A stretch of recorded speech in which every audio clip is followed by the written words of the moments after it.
El pitido rítmico y monótono del monitor de constantes vitales era la banda sonora del final de su turno de 12 horas.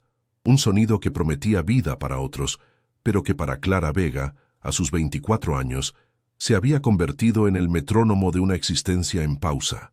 El olor a antiséptico, tan familiar que ya no lo percibía, se aferraba a su uniforme como una segunda piel, un recordatorio constante de su deber. Se movía por los pasillos inmaculados del hospital privado La Cumbre con una eficiencia casi robótica, una máscara de profesionalidad que ocultaba el profundo agotamiento que le pesaba en los huesos y, más aún, en el alma. Cada paso resonaba en el silencio de la noche, un eco solitario en un mundo de urgencias ajenas. Sentía un vacío inmenso, una oquedad en el pecho que ni el caos del trabajo ni la satisfacción de ayudar podían llenar. Era un fantasma vestido de blanco, cuidando de vidas mientras la suya se desvanecía. ¿Podrá una sola mirada en la habitación más vigilada del hospital romper el hechizo de su soledad y arrastrarla a un abismo del que quizás no quiera escapar? Quédate hasta el final, porque el secreto que esconde el paciente de la 304 cambiará las reglas del juego de una forma que te dejará sin aliento. Suscríbete ahora y comenta qué crees que pasará, porque tu teoría podría ser la correcta. Su nombre, Clara, era una ironía cruel, una promesa de luz en una vida tejida con las sombras de la obligación. Había llegado a Madrid desde un pequeño pueblo de Asturias hacía 2 años, dejando atrás el verde húmedo de los valles y el olor a salitre por el gris asfixiante del asfalto y un horizonte de hormigón. El cambio no fue una elección impulsada por la ambición, sino una sentencia dictada por la necesidad. Era la hija mayor, la responsable, la que debía asegurar un futuro que no le pertenecía. Su título de enfermera no era una vocación cumplida, sino un pasaporte para ganar el dinero suficiente que mantuviera a flote el barco familiar que hacía aguas desde la enfermedad de su padre.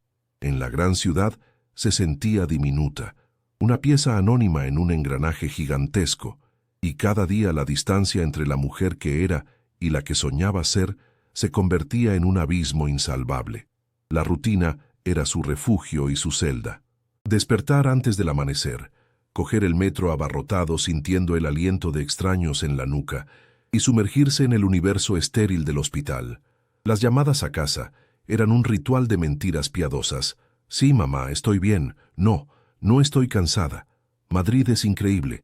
Cada frase era una barrera para protegerlos de su soledad, de la verdad de que su vida se reducía a trabajar, dormir y enviar la mayor parte de su sueldo a la cuenta familiar. Veía el extracto bancario con una mezcla de orgullo y amargura. Cada euro transferido era un ladrillo más en la casa de sus padres, pero también un barrote más en su propia jaula. Se había convertido en el pilar que sostenía a todos, sin darse cuenta de que el peso la estaba hundiendo lentamente, fracturando sus propios cimientos hasta dejarla hueca por dentro. En medio de esa entrega total, su virginidad permanecía como el último bastión de su identidad, un territorio inviolado que se negaba a ceder. No era el resultado de un trauma ni de una fe ciega, sino una coraza forjada con la timidez de quien nunca se ha sentido merecedora de ser elegida, y el romanticismo anticuado de quien anhela un amor de verdad. En un mundo donde todo parecía transaccional, su cuerpo era lo único que no estaba en venta, lo único que no podía ser hipotecado para saldar una deuda. Se guardaba para una conexión que trascendiera la piel, para un encuentro de almas que le demostrara que no era solo un instrumento de cuidado o un soporte financiero, sino una mujer digna de ser deseada por quien era. Era un sueño secreto, una esperanza frágil que atesoraba en el silencio de sus noches solitarias, la única promesa que se hacía a sí misma. El pequeño piso de alquiler en un barrio obrero era su santuario y su condena. Al cerrar la puerta tras un turno agotador, el silencio la golpeaba con la fuerza de un vendaval. No había nadie esperándola, ninguna conversación que rompiera la monotonía, solo el zumbido de la nevera y el eco de sus propios pensamientos. Desde su ventana en el 5º piso, contemplaba las luces de otros apartamentos, imaginando las vidas que se desarrollaban tras esos cristales, cenas en pareja, risas de niños, el calor de una familia. Ella era una mera espectadora, una extraña mirando un mundo al que no pertenecía. La soledad era una presencia física, una manta fría que la arropaba en la cama, recordándole que, a pesar de pasar el día rodeada de gente, de tocar cuerpos y escuchar confesiones, nadie la tocaba a ella, nadie conocía el desierto que se extendía en su interior. A veces, la grieta en su armadura se hacía visible. Un día, mientras volvía a casa, vio a una pareja besándose bajo la lluvia en una parada de autobús, ajenos al mundo, perdidos en su propia burbuja. La imagen, tan simple y a la vez tan poderosa, le provocó una punzada de anhelo tan aguda que tuvo que apartar la mirada, sintiendo cómo las lágrimas le quemaban los ojos. Era un recordatorio brutal de todo lo que se estaba perdiendo, de la vida que bullía a su alrededor mientras ella se consumía en un ciclo de sacrificio. Reprimió el sentimiento de inmediato, enterrándolo bajo capas de responsabilidad y cansancio. No tenía tiempo para desear, no tenía derecho a querer más. Su propósito era otro, uno más noble y mucho más solitario. Pero esa punzada, esa herida momentánea, le demostraba que bajo la enfermera eficiente aún latía el corazón de una mujer que soñaba con ser rescatada.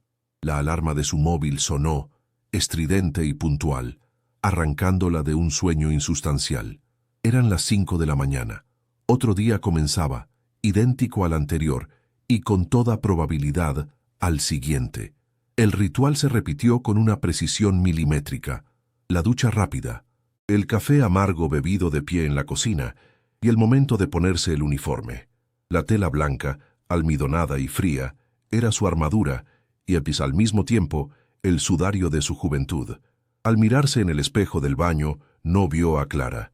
Vio a la enfermera Vega, una figura funcional, con el pelo recogido en un moño tirante y una expresión neutra que no dejaba traslucir ni el cansancio ni la tristeza.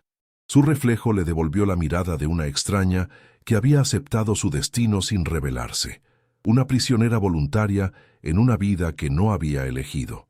Con un suspiro casi inaudible, cogió las llaves y salió, lista para enfrentarse a otro día de supervivencia silenciosa. Madrid no era una ciudad de oportunidades para ella, era una bestia de hormigón y ruido que devoraba sus días y le devolvía a cambio un puñado de billetes manchados de cansancio. Cada mañana, la muchedumbre anónima del metro la empujaba, la comprimía, recordándole su insignificancia en esa vorágine humana. Había cambiado el sonido de las olas rompiendo en la costa de Cudillero por el chirrido metálico de los trenes y el lamento de las sirenas.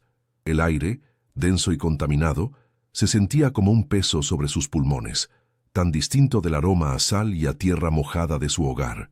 Se sentía como una náufraga en un océano de asfalto, aferrada al salvavidas de su rutina para no hundirse en la inmensidad de una soledad que la acechaba en cada esquina, en cada rostro indiferente que se cruzaba en su camino, haciéndola sentir más extranjera que nunca.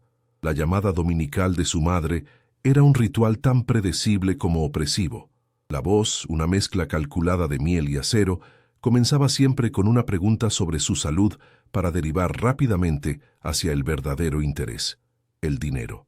¿Has podido ingresar lo de este mes, hija? La letra de la casa no espera. Clara respondía con un «sí, mamá», que sonaba a hueco, mientras su mirada se perdía en las grietas del techo de su minúsculo apartamento. Luego venían las preguntas sobre su vida personal, disfrazadas de preocupación.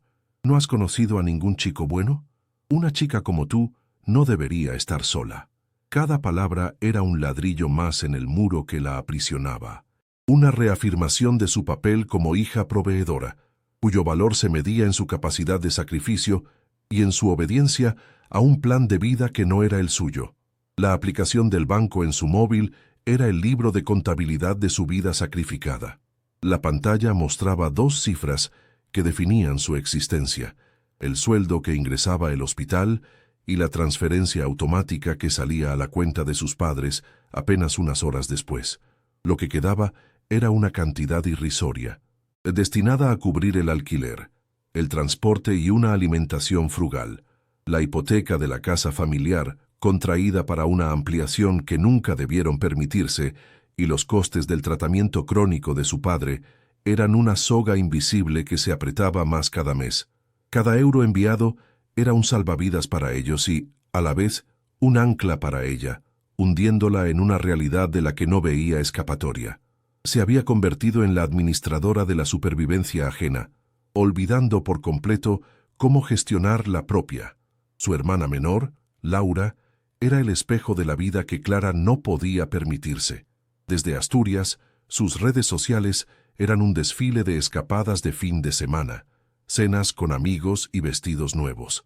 En sus llamadas, Laura solía adoptar un tono de falsa compasión que escondía una afilada crítica.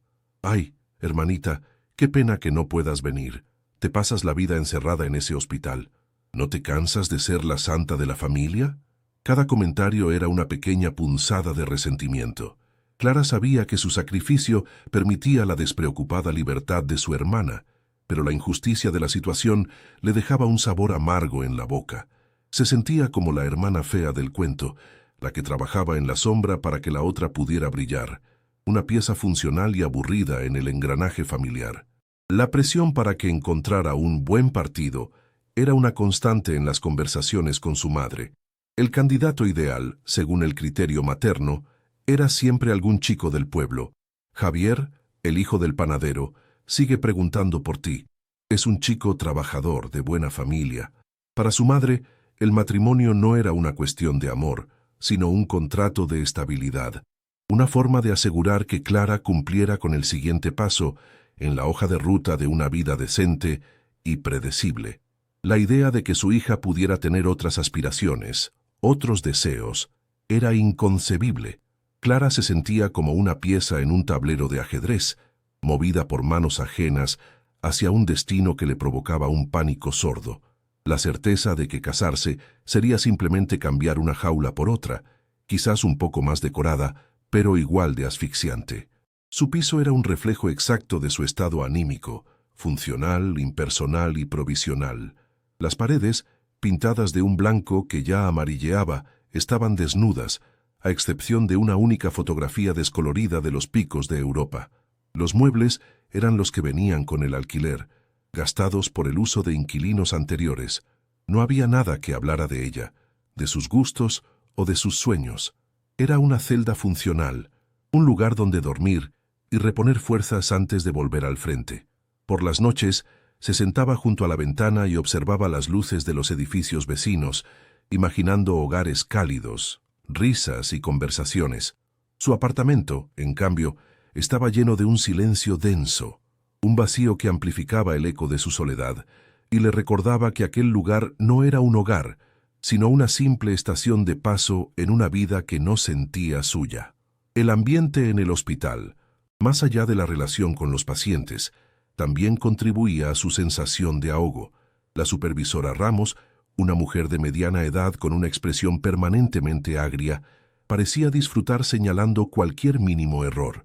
Su voz, cortante como un bisturí, era una fuente constante de estrés. «Vega, esa vía no está bien purgada. Vega, la gráfica de la 302 está incompleta.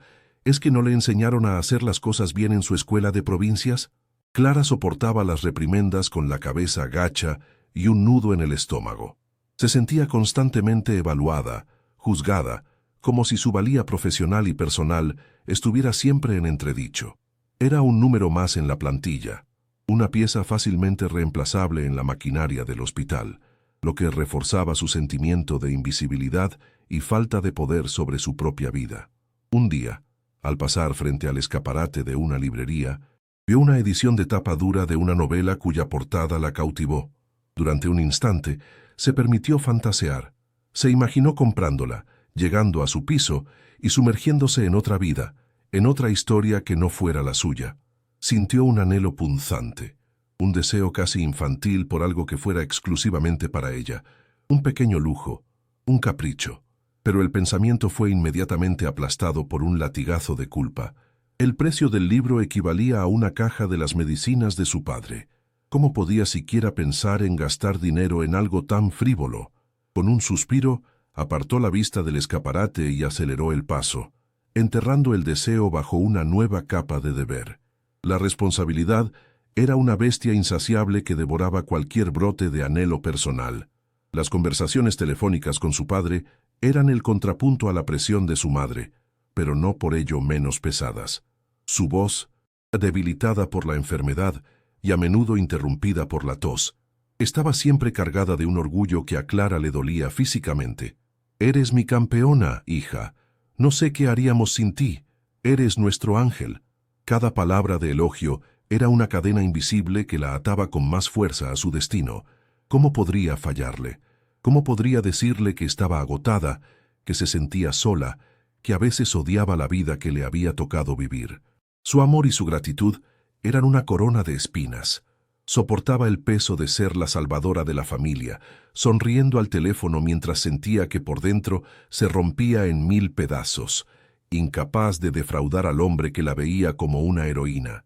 Al final de otro turno de 12 horas, se detuvo frente al espejo del vestuario. La mujer que le devolvía la mirada era una desconocida. Las ojeras se habían convertido en mapas permanentes de sus sacrificios, y en sus ojos ya no había el brillo de la juventud, sino el velo opaco del agotamiento crónico. Se tocó el rostro como si perteneciera a otra persona, trazando la línea de una mandíbula tensa por el estrés. Se había despojado de sí misma capa por capa, entregando su tiempo, su energía, su futuro y sus sueños a los demás, hasta quedar convertida en un recipiente vacío.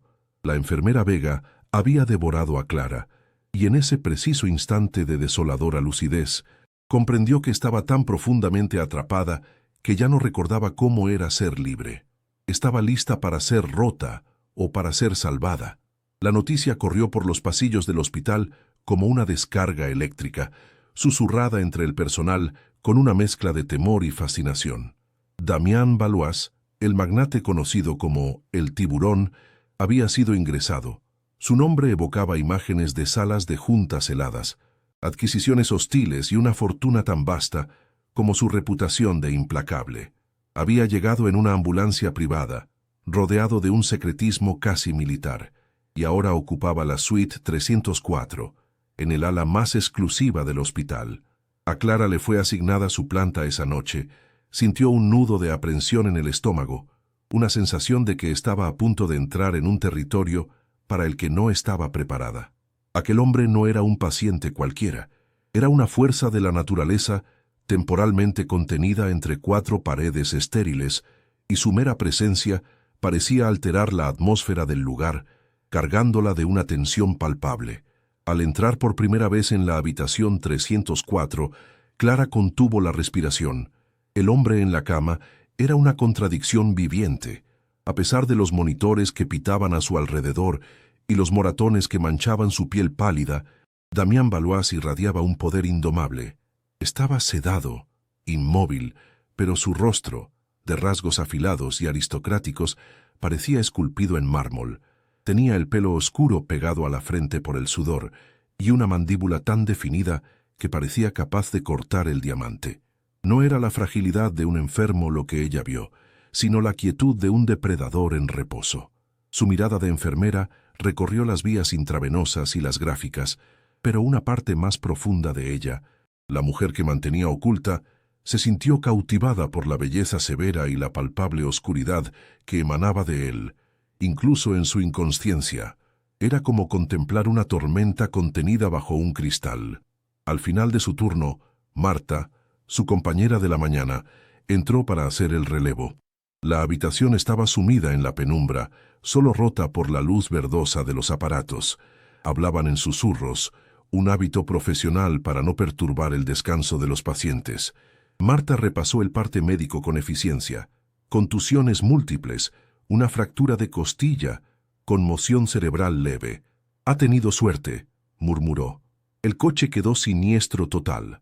Mientras Marta hablaba, la mirada de Clara se desvió de nuevo hacia el hombre en la cama. La sábana se había deslizado ligeramente, revelando el contorno de un cuerpo atlético, un físico que no se correspondía con la imagen de un financiero encerrado en un despacho. Se sintió extrañamente intimidada por la pura masculinidad que proyectaba, una presencia física abrumadora que llenaba por completo el espacio aséptico de la habitación. Fue un impulso irrefrenable, un pensamiento fugaz que se escapó de sus labios antes de que pudiera contenerlo. Se inclinó hacia Marta, creyendo que el sedante que le administraban a Valois lo mantenía en un abismo de inconsciencia, a salvo de cualquier indiscreción. El paciente de la 304 tiene... Comenzó en un murmullo apenas audible, casi para sí misma, mientras sus ojos se detenían en la imponente silueta bajo la fina tela de la sábana. La frase quedó suspendida en el aire, cargada de un asombro genuino y torpe. Dios, es enorme.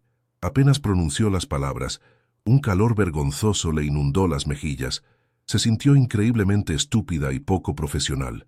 Fue una grieta en su coraza, una reacción humana y visceral que no tenía cabida en aquel entorno, y rezó para que el silencio de la habitación se tragara su desliz para siempre. Pero el silencio no se lo tragó, lo amplificó. En la cama, Damián Valois permanecía inmóvil, con la respiración acompasada y los ojos cerrados. Sin embargo, bajo los párpados, sus globos oculares se movieron. Un espasmo casi imperceptible. La comisura de sus labios, apenas visible en la penumbra, se tensó en una línea dura. Estaba despierto. Llevaba despierto varios minutos, flotando en esa neblina entre la sedación y la conciencia, escuchando el murmullo de las enfermeras. El susurro de Clara le llegó con una claridad demoledora, atravesando la bruma del dolor y los fármacos. No fue la información clínica lo que lo ancló a la realidad, sino aquella frase cruda, asombrada e increíblemente personal. Por primera vez en mucho tiempo, alguien no lo veía como un monstruo o un millonario, sino simplemente como un hombre. Y eso, extrañamente, le divirtió. Horas más tarde, cuando Clara regresó a la habitación para comprobar sus constantes, lo encontró despierto. Sus ojos, de un azul tan intenso que parecían casi grises bajo la luz artificial, la siguieron con una fijeza depredadora desde el momento en que cruzó el umbral. No había en ellos rastro de confusión o debilidad, solo una inteligencia afilada y calculadora que la hizo sentir completamente transparente. Se movió por la habitación con una profesionalidad forzada, ajustando el goteo de la vía y tomando notas en la gráfica, consciente de cada uno de sus movimientos. El silencio era un campo de batalla. Él no decía nada, simplemente la observaba, y su escrutinio era tan intenso que a ella le temblaban las manos. Sentía su rostro arder, convencida de que él podía leer en su expresión el eco de su vergonzoso susurro. Enfermera Vega. Su voz la sobresaltó. Era grave y rasposa, dañada por la intubación, pero conservaba un timbre de mando que llenó la habitación al instante. La forma en que pronunció su apellido, arrastrando las sílabas, la despojó de su uniforme y la dejó expuesta. Ella se giró, con el corazón martilleándole en el pecho. «Necesito agua», dijo él.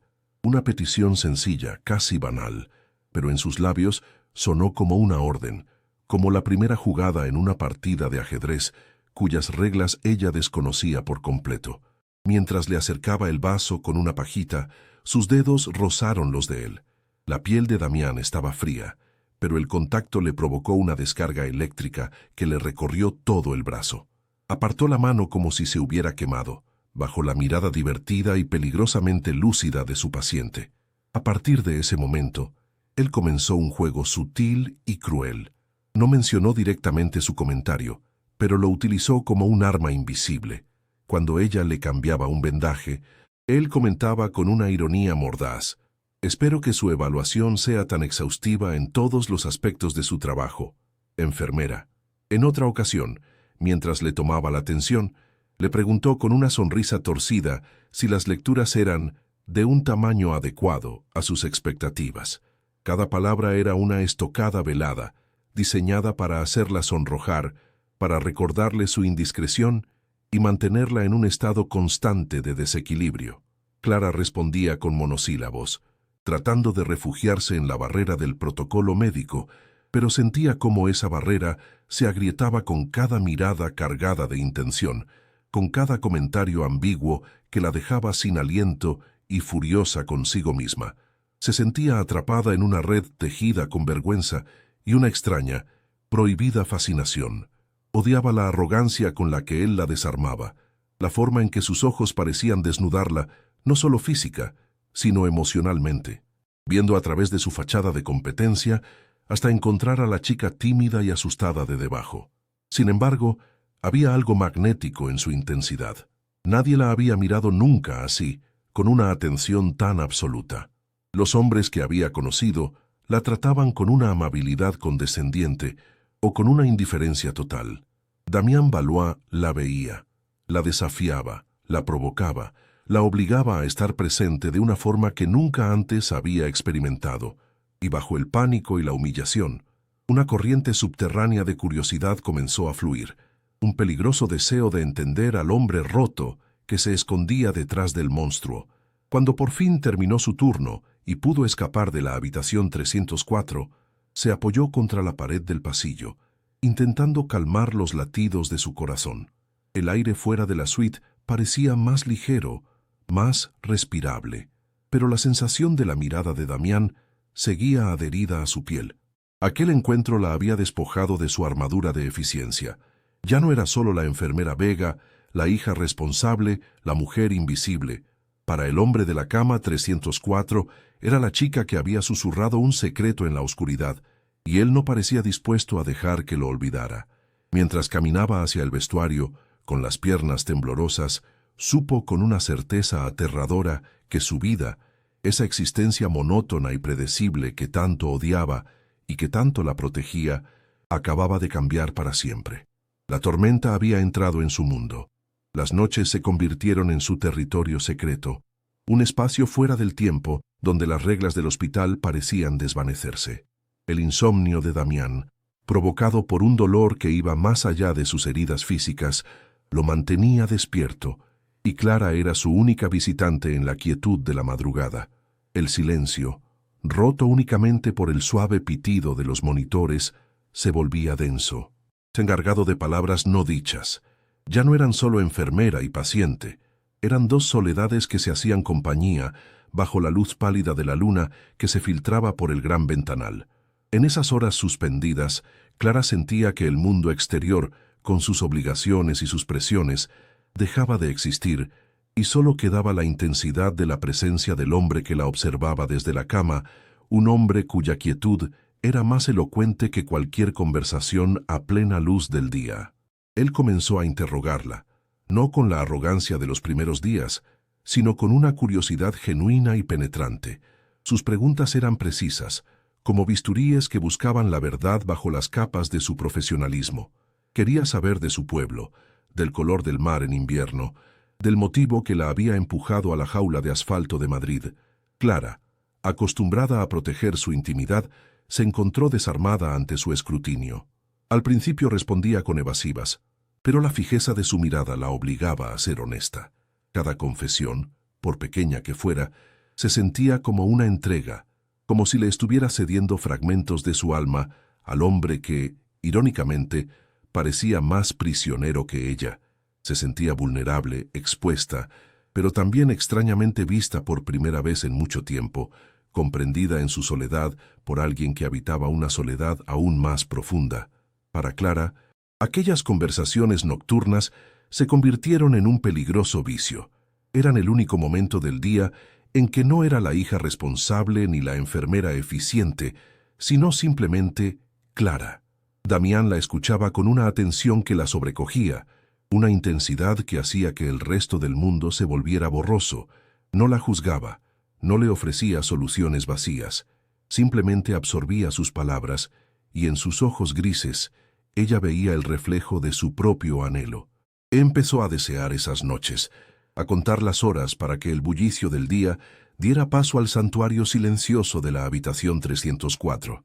Estaba cruzando una línea invisible, adentrándose en un terreno emocionalmente pantanoso, pero la atracción era demasiado fuerte, una fuerza magnética que la arrastraba hacia el epicentro de la tormenta que era Damián Valois, ignorando todas las señales de advertencia. La dinámica entre ellos cambió sutilmente. Él ya no usaba su indiscreción para avergonzarla, sino para crear una especie de complicidad retorcida. Le pedía pequeños favores que excedían sus deberes de enfermera, gestos que los situaban en un plano más personal.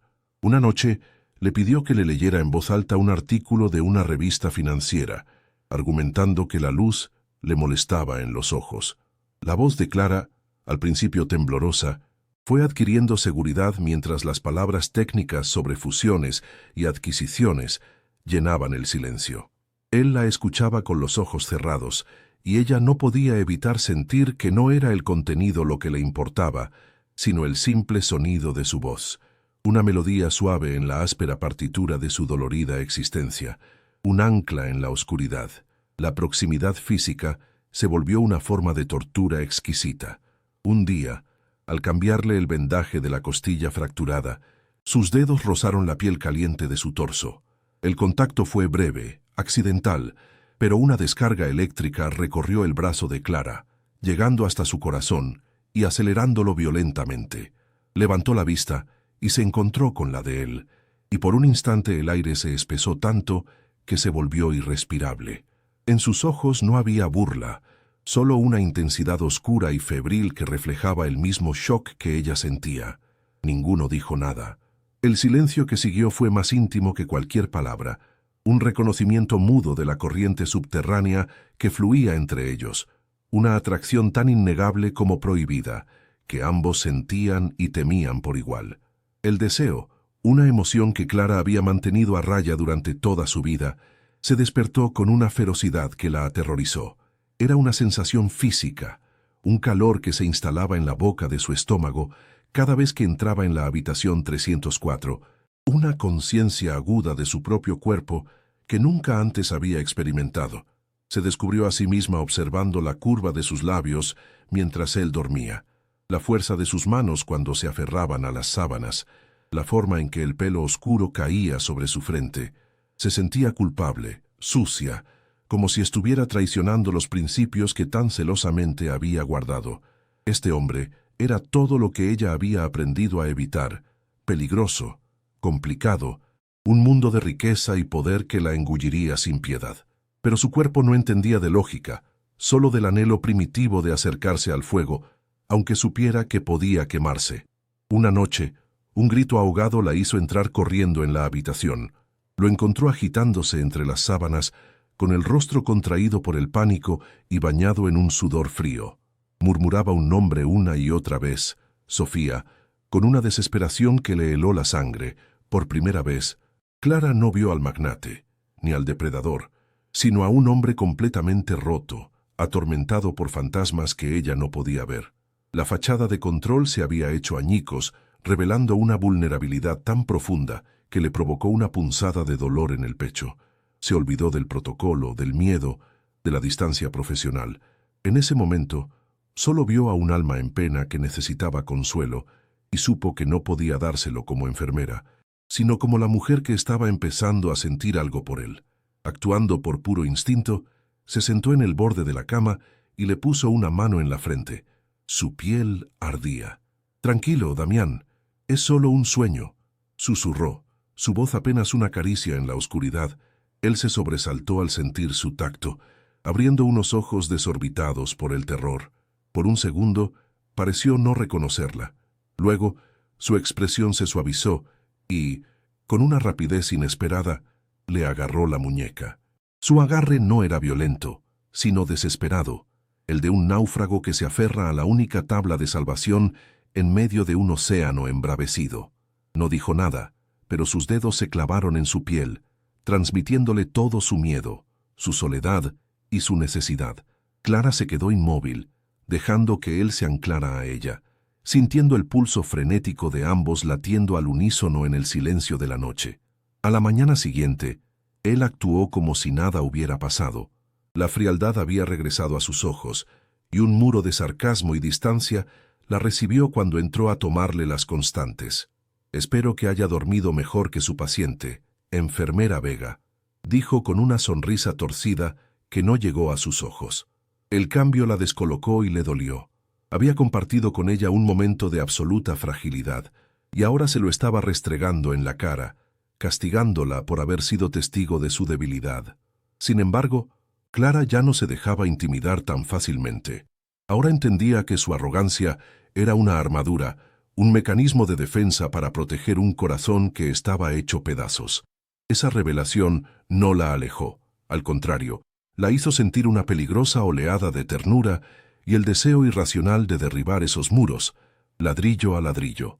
La noticia de su inminente alta médica cayó sobre Clara como un jarro de agua fría.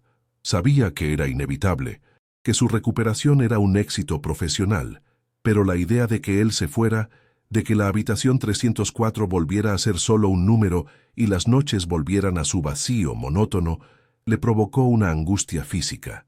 Se había acostumbrado a la intensidad de su presencia, al juego de miradas, a las conversaciones robadas a la madrugada.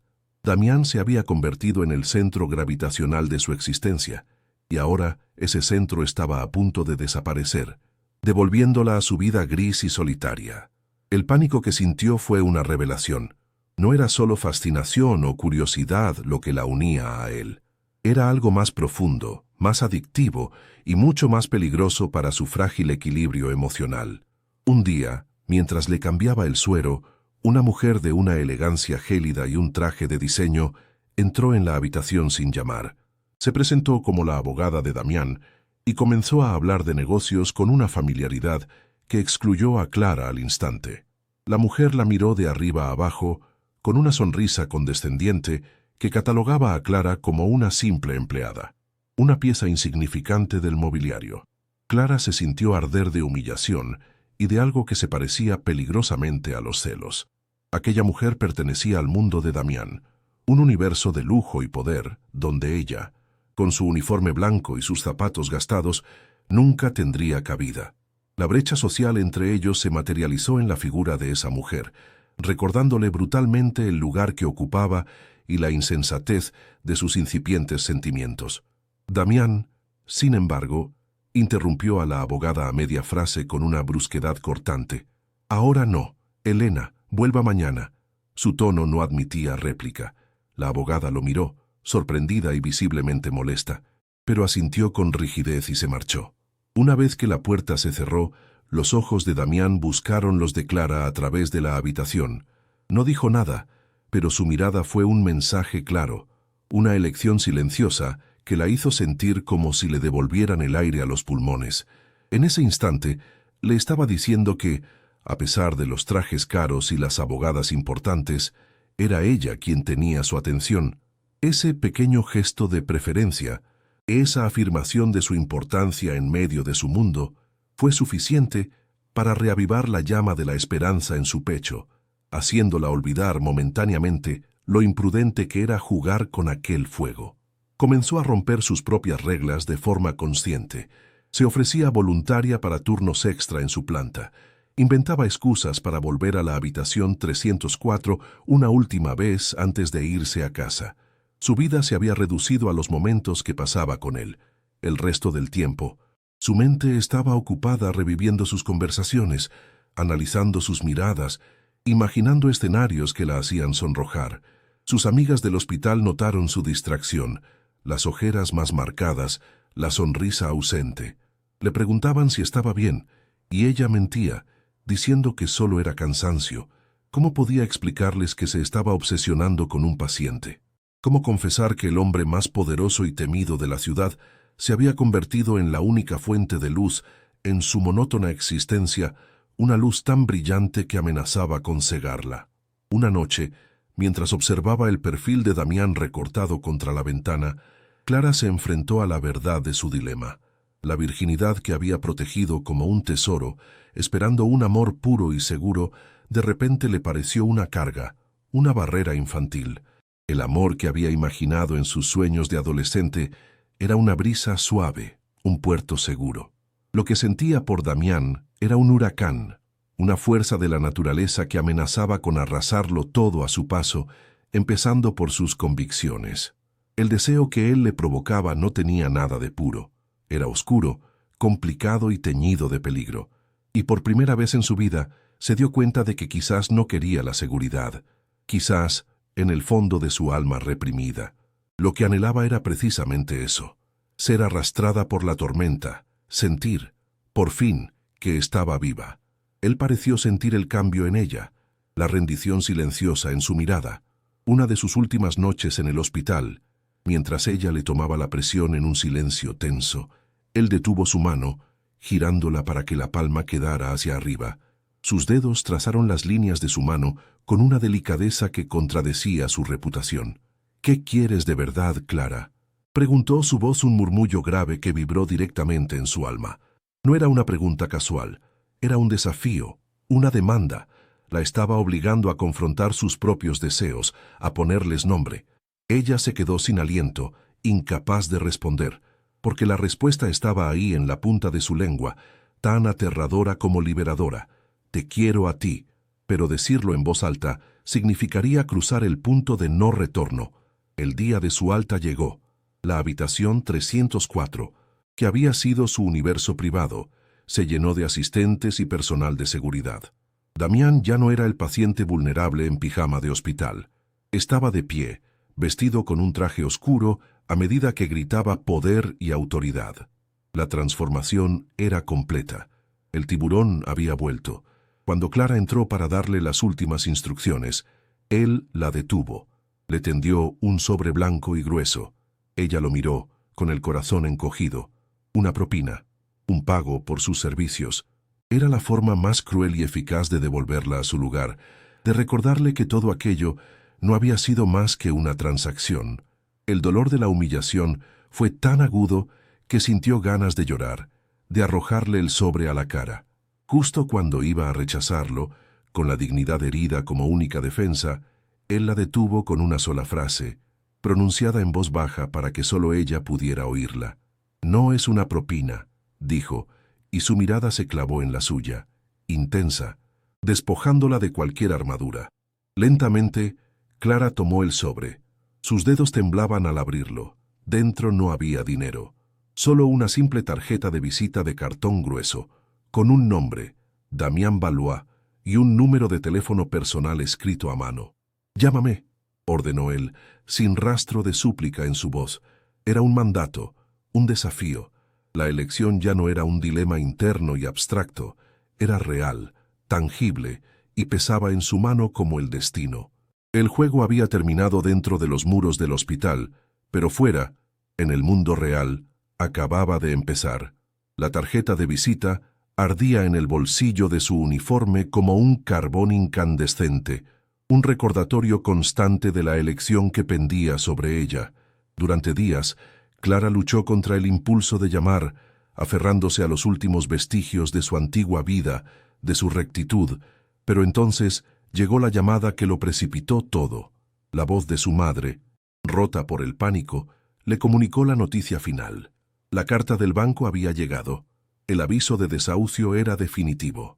Tenían un mes. El mundo de Clara se contrajo hasta reducirse a ese único hecho, a esa soga que se apretaba alrededor del cuello de su familia.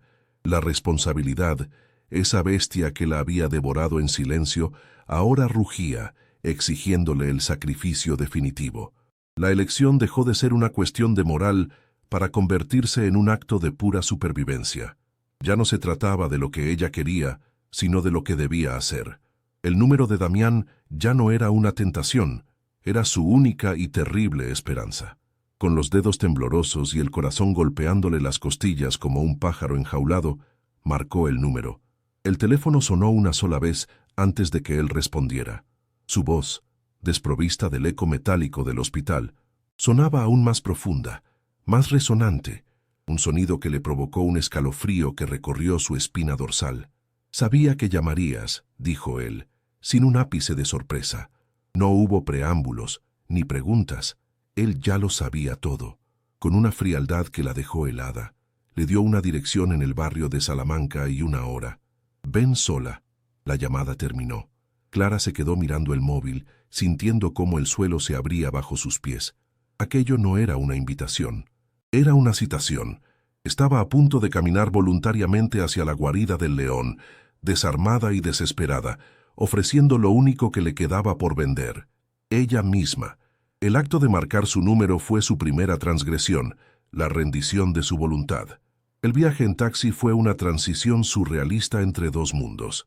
Dejó atrás las calles grises y bulliciosas de su barrio obrero para adentrarse en la opulencia silenciosa del centro de Madrid, con sus fachadas señoriales y sus escaparates inalcanzables.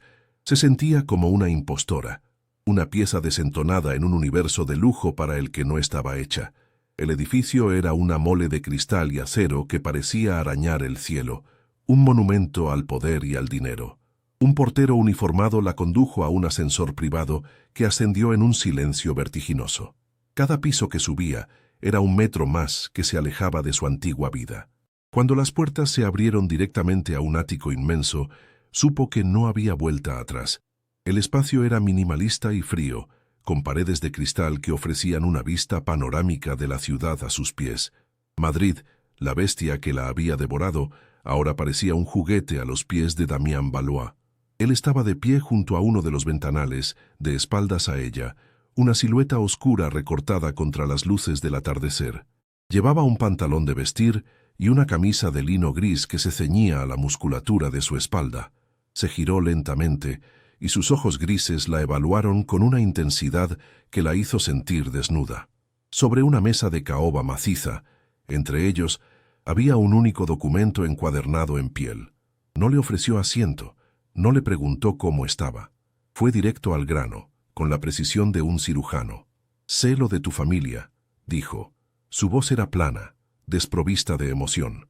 «Puedo solucionarlo. Todo. La hipoteca, las deudas, el tratamiento de tu padre, para siempre». Clara sintió que el aire le faltaba.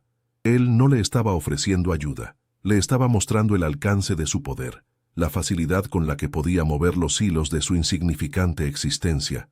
Le explicó los términos del contrato con la misma frialdad.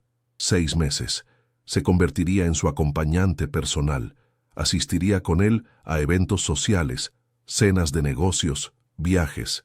Sería la fachada de normalidad que él necesitaba para aplacar a los inversores y a la prensa, aún recelosos tras el accidente. No mencionó la intimidad física, dejando esa palabra prohibida suspendida en el aire, una amenaza y una promesa a la vez. A cambio, concluyó, deslizando el documento por la mesa hacia ella, tu familia no volverá a preocuparse por el dinero nunca más. Clara miró el contrato, luego a él. En sus ojos no había compasión, solo la determinación de un hombre acostumbrado a conseguir lo que quiere. Estaba comprando su tiempo, su presencia, su luz para iluminar su propia oscuridad. Era una jaula de oro, la más hermosa y asfixiante que jamás hubiera imaginado, y la puerta estaba abierta, esperando que ella entrara. Un silencio denso y pesado llenó el ático. Clara pensó en su madre llorando al teléfono, en la mirada cansada de su padre, en el futuro incierto que les esperaba. Luego pensó en sí misma, en sus sueños románticos, en la virginidad que había guardado como un símbolo de su autonomía. Todo parecía ridículo, infantil, frente a la cruda realidad que la golpeaba. Levantó la vista y sus ojos se encontraron con los de Damián. En ese instante, tomó la decisión. Fue un desgarro silencioso en su interior, la fractura de sus principios, el sacrificio de la mujer que había creído ser por la mujer que necesitaba ser. «Acepto», susurró, y su propia voz le sonó extraña, como si perteneciera a otra persona. La palabra había apenas un soplo de aire, selló su destino. Vio un destello de algo, triunfo, en la mirada de él antes de que desapareciera, reemplazado por su máscara de impasibilidad. Una vez pronunciada la palabra, la atmósfera cambió. La transacción había concluido. Damián rodeó la mesa y se detuvo frente a ella, tan cerca que Clara podía sentir el calor que emanaba de su cuerpo. El espacio entre ellos crepitaba con una tensión que era puramente personal, despojada de cualquier pretexto de negocios. Ella no se atrevía a respirar, consciente de que acababa de cederle todo el poder. Él levantó una mano, no para tocarla, sino para apartarle un mechón de pelo que se le había escapado del recogido.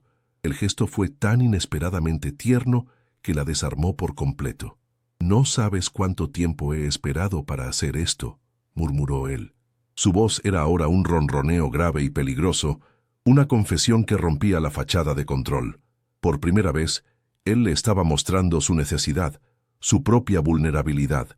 No solo la quería, la necesitaba. Él no la besó.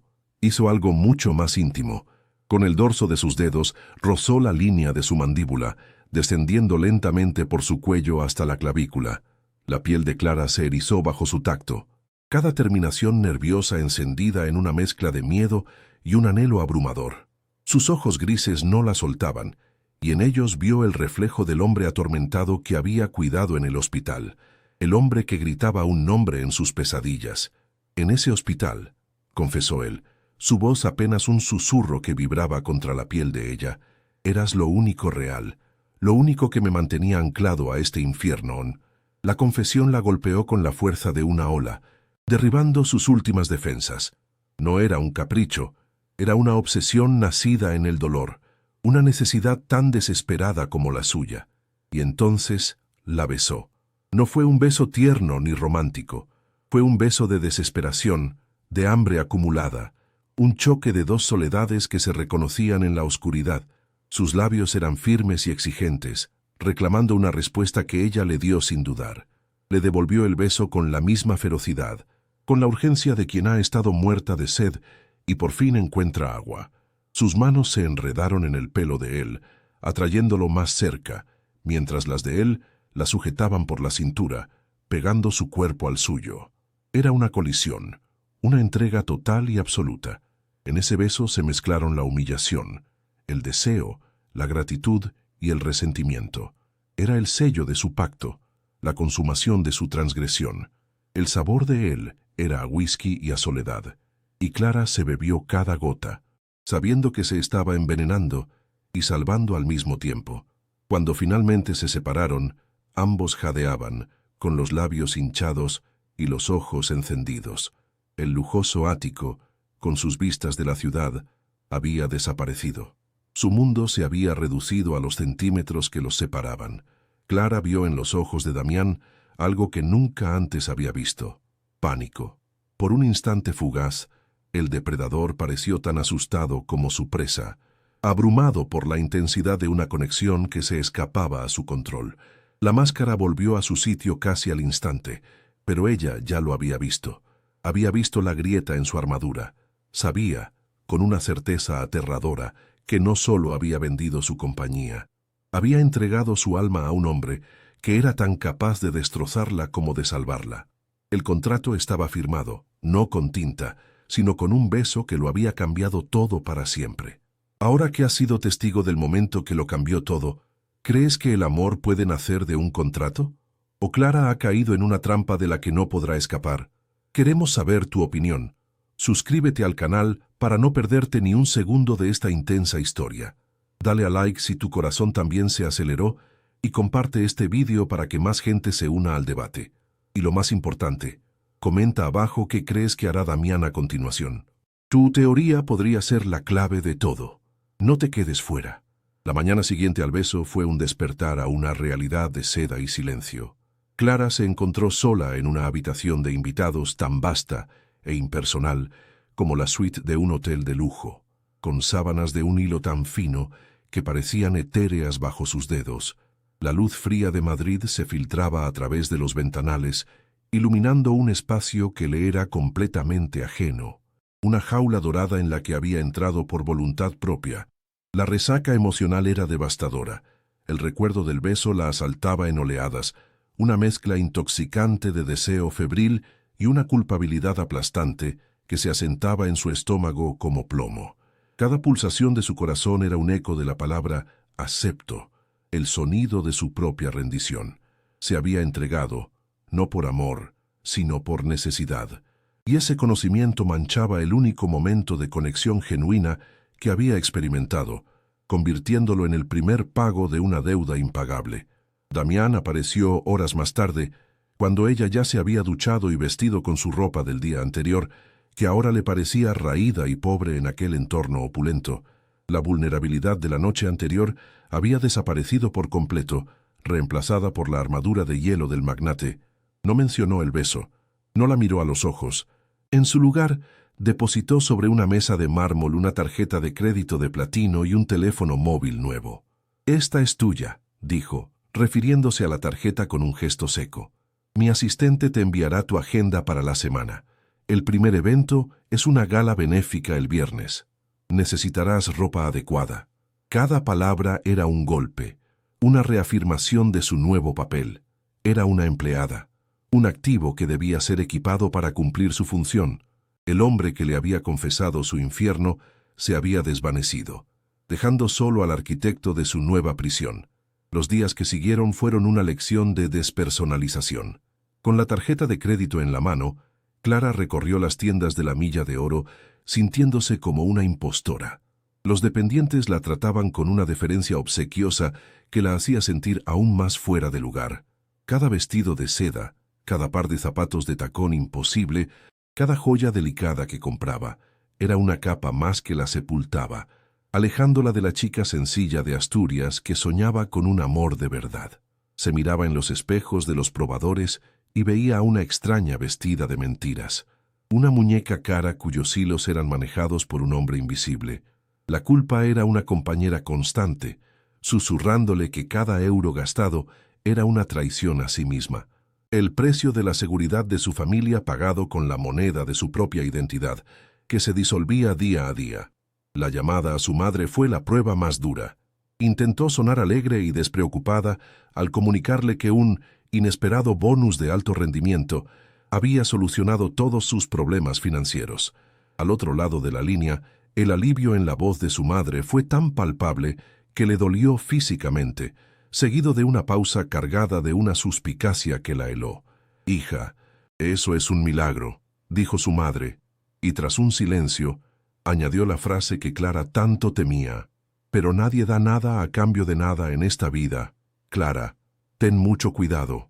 Aquellas palabras, nacidas de la sabiduría popular y el amor maternal, fueron como un puñal en su conciencia. Colgó el teléfono sintiendo un abismo abrirse entre ella y su familia.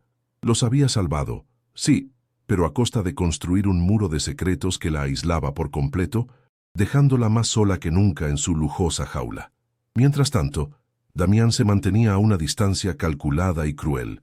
Pasaba los días encerrado en su despacho, un santuario de cristal y acero desde donde manejaba su imperio, y las noches las pasaba en silencio, a menudo con un vaso de whisky en la mano, contemplando la ciudad que se extendía a sus pies. El ático, que debería ser un hogar compartido, se convirtió en un territorio dividido por un armisticio no declarado. Clara ocupaba las zonas de día, sintiéndose como una invitada perpetua, mientras él se refugiaba en la oscuridad de su estudio y su dormitorio. Ella podía sentir su tormento irradiando a través de las paredes, una presencia tan palpable como la suya. El beso no había creado un puente entre ellos, había abierto una brecha, un campo minado de emociones que ninguno de los dos se atrevía a cruzar, por miedo a la detonación que inevitablemente seguiría. La noche de la gala llegó como una sentencia. Un estilista y un maquillador la transformaron en una visión de elegancia etérea, enfundada en un vestido de satén color esmeralda que se adhería a su cuerpo como una segunda piel. Al entrar en el salón, abarrotado del brazo de Damián, sintió cientos de miradas clavándose en ella. Era un maniquí de alta costura, un accesorio perfectamente elegido para complementar la imagen del hombre a su lado. La mano de él en la parte baja de su espalda no era una caricia, sino una marca de propiedad, un gesto que advertía al mundo que ella le pertenecía. Oyó los susurros a su paso, fragmentos de conversaciones que la golpeaban como piedras. ¿Quién es ella? La nueva adquisición de Valois.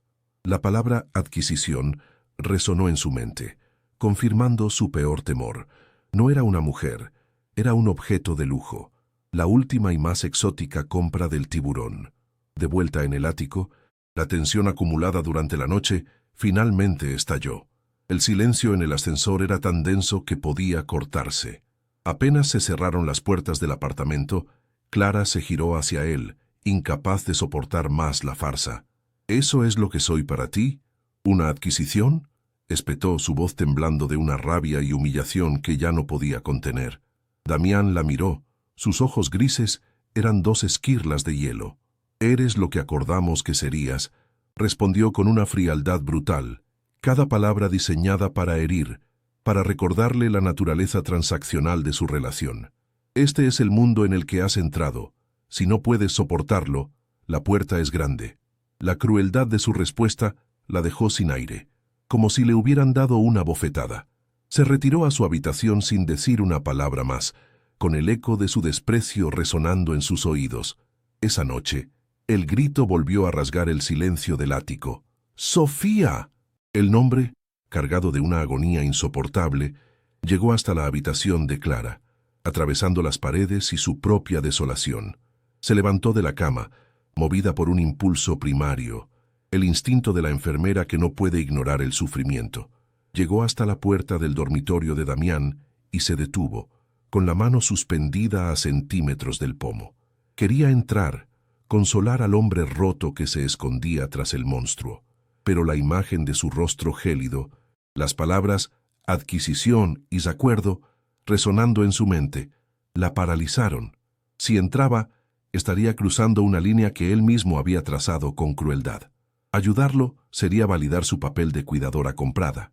Con el corazón hecho pedazos, dio media vuelta y regresó a su cama, dejando que él se ahogara solo en su dolor. Aquel acto de inacción fue, paradójicamente, su primer acto de rebelión. Al negarse a consolarlo, al elegir protegerse a sí misma en lugar de acudir a su llamada de auxilio, Clara sintió un cambio sutil en su interior. La culpa y la vergüenza que la habían consumido comenzaron a dar paso a una rabia fría y lúcida. Se dio cuenta de que el contrato no solo había comprado su tiempo y su cuerpo, sino que también estaba diseñado para apropiarse de su alma, de su empatía, de la esencia misma de quien era, y eso era un precio que no estaba dispuesta a pagar. Una nueva fuerza, nacida de la humillación y la autoprotección, comenzó a germinar en su interior. Ya no era la víctima asustada. Había tomado una decisión en un momento de desesperación, pero ahora, con los ojos bien abiertos, podía tomar otra. La jaula era de oro, pero la puerta no estaba cerrada con llave. A la mañana siguiente, mientras Damián aún dormía o se escondía en su despacho, Clara tomó su decisión final. Ignoró el armario lleno de ropa de diseño y se puso los mismos vaqueros y la sencilla camiseta con los que había llegado. Dejó la tarjeta de crédito y el teléfono sobre la mesa de mármol, junto a las llaves del apartamento. No escribió una nota de despedida llena de reproches. Solo una simple frase en un trozo de papel. Mi alma no estaba en el contrato. Fue un acto silencioso, definitivo. Salió del ático sin mirar atrás, dejando que las puertas del ascensor privado se cerraran sobre aquel mundo de lujo y dolor. Al pisar la calle, el aire de la mañana en Madrid le pareció más limpio, más respirable.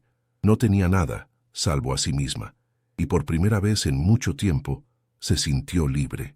6 meses después, el olor a antiséptico había vuelto a ser su perfume y el sonido de los monitores, la banda sonora de su vida.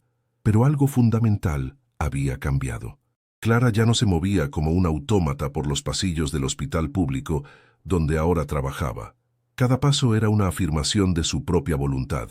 Había vuelto a su pequeño piso, a su vida frugal, pero el vacío en su pecho había sido reemplazado por una serena fortaleza. La experiencia con Damián no la había roto, la había forjado, le había enseñado los límites de su resistencia y el valor incalculable de su propia alma. A veces, por la noche, el recuerdo de sus ojos grises la asaltaba como un fantasma, una punzada de anhelo por el hombre roto que había vislumbrado bajo la armadura. Pero el dolor ya no era de humillación, sino la melancolía de una historia que no pudo ser, una cicatriz que le recordaba que había sobrevivido a la tormenta. Un día, al volver a casa tras un turno doble, encontró un paquete rectangular apoyado contra su puerta. No tenía remitente, solo su nombre, Clara Vega, escrito con una caligrafía elegante y afilada que reconoció al instante, provocándole un vuelco en el corazón. Durante varios minutos se quedó mirándolo, paralizada por una mezcla de pánico y una curiosidad irrefrenable. Aquella caja era un portal a un mundo que había decidido abandonar, un eco del poder y la complejidad de Damián Valois. Temía que al abrirla, el veneno de aquella vida de lujo y dolor volviera a infectarla, deshaciendo la frágil paz que tanto le había costado construir. Pero la mujer que ahora era ya no huía del miedo. Con un suspiro profundo, recogió el paquete, entró en su apartamento y lo depositó sobre la humilde mesa de la cocina, como si contuviera una bomba a punto de estallar. Con los dedos temblorosos, rasgó el papel de embalaje. Dentro, lo primero que vio la dejó sin aliento. Era una edición antigua, encuadernada en piel gastada. «¿Sabes Follas Novas» de Rosalía de Castro? Recordó habérselo mencionado en una de esas madrugadas febriles en el hospital, una confesión susurrada sobre la poeta que le recordaba a la morriña de su tierra. Él la había escuchado. No solo la había oído, la había escuchado de verdad, reteniendo un detalle íntimo y sin importancia en medio de su propio tormento. Aquel libro era más elocuente que cualquier carta de disculpa. Era un reconocimiento de que, para él, ella nunca había sido solo un cuerpo o un contrato, sino un alma con sus propios poemas y sus propias nostalgias. Las lágrimas que había contenido durante meses brotaron sin control, no de tristeza, sino de una abrumadora sensación de haber sido, finalmente, vista. Debajo del libro, envuelta en papel de seda, encontró una única flor de hortensia, prensada y perfectamente conservada, su color azul intenso, evocando de inmediato el recuerdo del Cantábrico y los veranos de su infancia. El aroma casi imperceptible a sal y a tierra húmeda que desprendía era una puñalada directa al corazón de su identidad. Era un pedazo de su hogar, de la mujer que era antes de Madrid, antes de él. Junto a la flor, una pequeña tarjeta con su letra inconfundible decía: «Para que nunca olvides de dónde vienes». No era una petición de perdón, sino una afirmación de su fuerza, un reconocimiento de que su valor residía precisamente en aquello que él Leonos, con su dinero, casi le había arrebatado. Era la absolución que no sabía que necesitaba, no de él hacia ella, sino de ella hacia sí misma. Él entendía, por fin, que su verdadera riqueza no tenía precio. En el fondo de la caja, sola y desnuda, había una última cosa: un billete de avión. No era para un destino exótico, ni para una capital del lujo. El destino era Florencia, una ciudad de arte y renacimiento. Junto al billete, otra tarjeta más pequeña aún, con solo 4 palabras que lo cambiaron todo. Para empezar de nuevo, sin contratos. La oferta era tan simple y tan abrumadoramente compleja que le robó el aliento. No era una orden ni una demanda. Era una invitación, una pregunta suspendida en el aire. Le estaba ofreciendo la única cosa que ambos anhelaban, una segunda oportunidad, pero esta vez en un terreno neutral, despojado de poder, deudas y obligaciones. Le estaba cediendo todo el control, depositando su propio y frágil corazón en las manos de ella, para que fuera ella quien decidiera si merecía ser salvado.